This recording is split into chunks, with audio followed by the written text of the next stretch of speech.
সাম্প্রতিককালে সংবাদ মাধ্যমের কল্যাণে তাদের বদান্যতায় মানুষের সামনে এটা আসছে।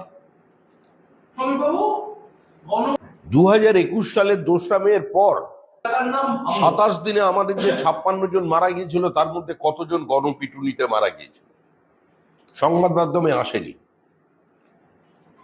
আদিবাসী সমাজের একটি ছেলেকে পিটিয়ে খুন করে ফেলা হলো, সংবাদ মাধ্যম সে নিয়ে খুব একটা বেশি চর্চা হয়নি। মোহাম্মদ আলী বারাসাতের বিজেপি কর্মী ঘর ছাড়া ছিল, হাইকোর্টের নির্দেশে পুলিশ তাকে বাড়ি ফিরিয়ে দিয়েছিল, প্রকাশ্য দিবালোকে তাকে পিটিয়ে খুন করা হয়েছিল বারাসাতের উপরে, সেগুলো নিয়ে চর্চা হয়নি। আজকে যদি 2021-এর পর পশ্চিমবঙ্গের তথাকথিত প্রগতিশীল প্রতিবাদীরা বা অন্য রাজনৈতিক দলেরা এই দাবিটা মানুষের কাছে রাখতেন যে কোনো রাজনৈতিক দল করলেই তার বিরোধিতা করা যায়, তার বিরুদ্ধে সমস্ত রকমের কুৎসা অপপ্রচার করা যায়, কিন্তু খুন করা যায় না, এই অধিকার মানুষকে দেয়নি, তাহলে আজকে এই দিন দেখতে হতো না।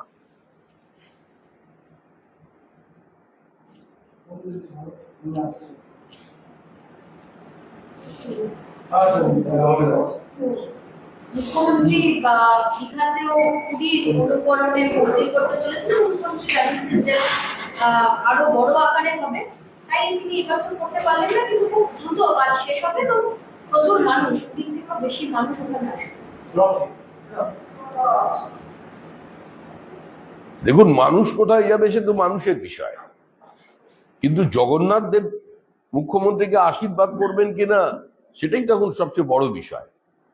পাশে দেখলেন তো জয় জগন্নাথ, বিজেপির সরকার তৈরি হয়ে গেল, 21টা আসনের মধ্যে 20টি আসনে জয়লাভ করেছে।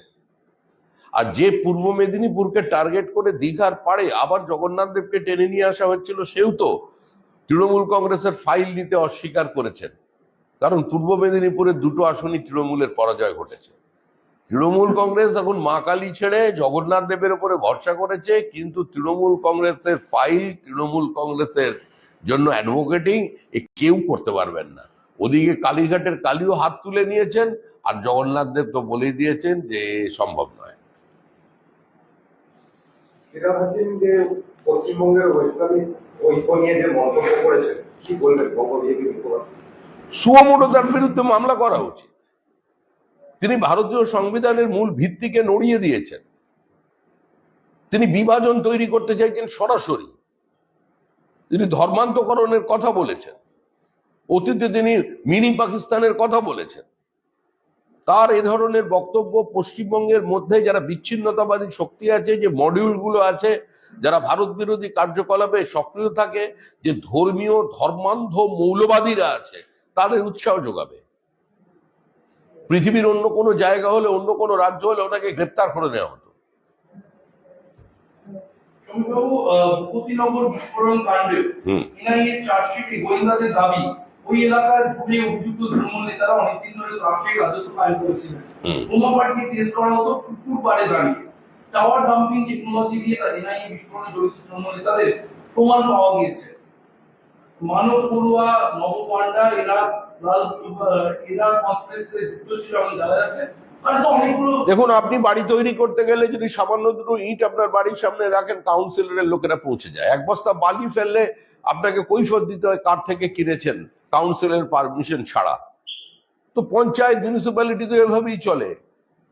তৃণমূল নেতাদের অনুমোদন ছাড়া, অনুপ্রেরণা ছাড়া, বদান্যতা ছাড়া ওখানে বোমা কারখানা বানানো সম্ভব ছিল না। যেহেতু ভূপতিনগরে বিস্ফোরণ হয়েছে, তা নিয়ে তদন্ত চলছে, তদন্তের পরে চার্জশিট এসছে, সেই জন্য আজকে এটা নিয়ে চর্চা হচ্ছে। কিন্তু ভূপতিনগর তো সর্বত্র আছে, পাহাড় থেকে সাগর, কুচবিহার থেকে কাকদ্বীপ, সর্বত্র ভূপতিনগর আছে। তৃণমূল কংগ্রেসের ভিত্তি হয়ে গেছে বোমা, কারণ তৃণমূল কংগ্রেস এখন জনবিচ্ছিন্ন, আতঙ্কের আবহ তৈরি করেছে। বোমার ভয় দেখিয়ে মিছিলে নিয়ে যাওয়া, সমাবেশে নিয়ে যাওয়া, বুথের সামনে গিয়ে যদি লিড না পাই এখান থেকে, আগামী দিনে সমস্ত সরকারি পরিষেবা বন্ধ করে দেবো, রান্নাঘরে বোমা রেখে দেওয়া যাওয়ার কথা বলাই হয়েছে। এগুলো তো চলছে, এ নতুন কিছু নয়। ভূপতিনগর কোনো খণ্ডচিত্র নয়, এটাই পশ্চিমবঙ্গের অখণ্ড রূপ। যারা চোরাচালানি যুক্ত বর্ডারে, যারা চোরা পাচার করে, যারা বিজেপির সঙ্গে যুক্ত, তাদেরকে অবিলম্বে পুলিশকে বলবো গ্রেফতার করতে। গ্রেপ্তার করুন। তৃণমূলের পুরো প্রধান বাগদায়। পুরো প্রধান সে বলছে বাগদায়। দেখুন পুলিশ খুঁজতে গিয়ে ওকেই না ভুল করে গ্রেপ্তার করে ফেলে। কিন্তু সেই বাগদার পুলিশের বিরুদ্ধে আবার ফিরহাদ হাকিম অভিযোগ করছেন যে তিনি কাজ করছেন না, তিনি শুনছেন না, বিজেপির অঙ্গুলিকারণে তিনি চলছেন, প্রকাশ্যে তিনি মত। দেখুন ফিরহাদ হাকিম ওখানে কালকে প্রচারে গিয়েছিলেন, উনি বুঝে গেছেন যে বাগদা এবারেও তৃণমূলের দিক থেকে মুখ ফিরিয়ে নিয়েছে। বাগদায় তৃণমূল কংগ্রেস জিতবে না। ওই 4 জন মন্ত্রী না 6 জন এমএলএ কে দায়িত্ব দিয়েছেন, কোনো লাভ নেই।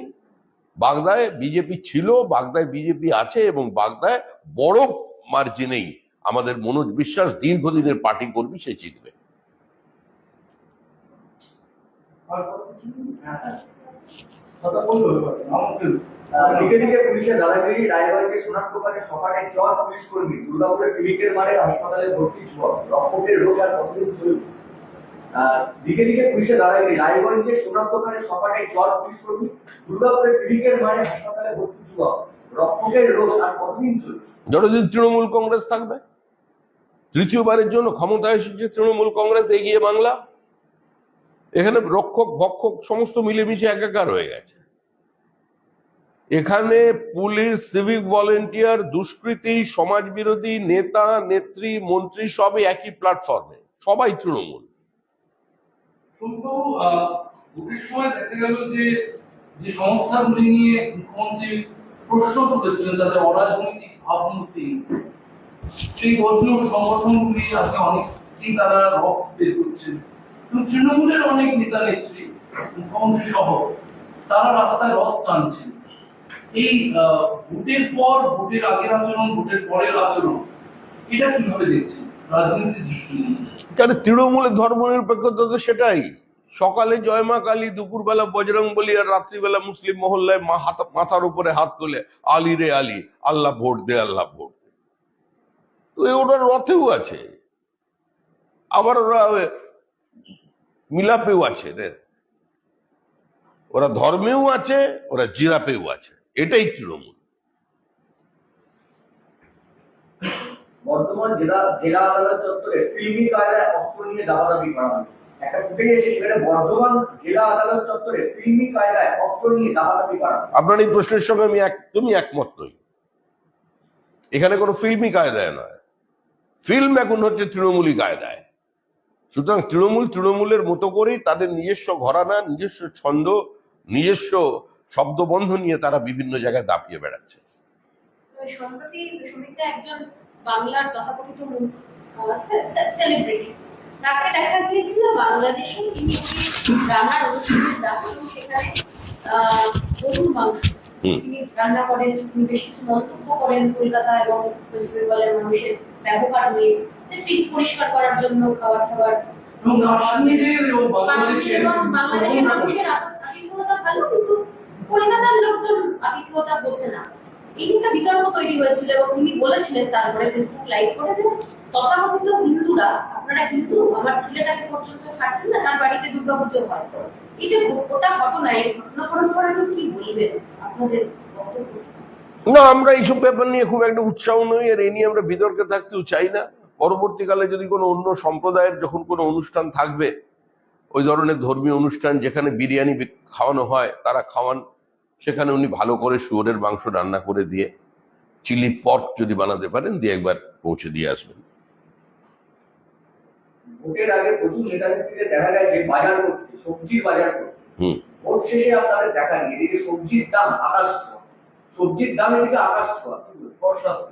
এখন তো বেগুন আর আলু নাকি নরেন্দ্র মোদীর বাগানে চাষ হচ্ছে দিল্লিতে, সেই জন্য এরকম বাজারে সবজির দাম উঠে গেছে। আসলে এত তৃণমূলী ট্যাক্স, অনিয়ন্ত্রিত সমাজ, অনিয়ন্ত্রিত বাজার, সর্বত্র তৃণমূল সর্বত্র বিরাজমান, আর তার কারণেই বাজার উঠছে।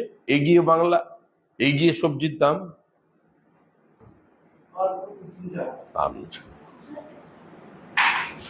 শেষ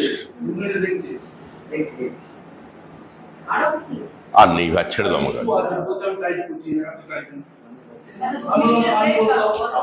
বললাম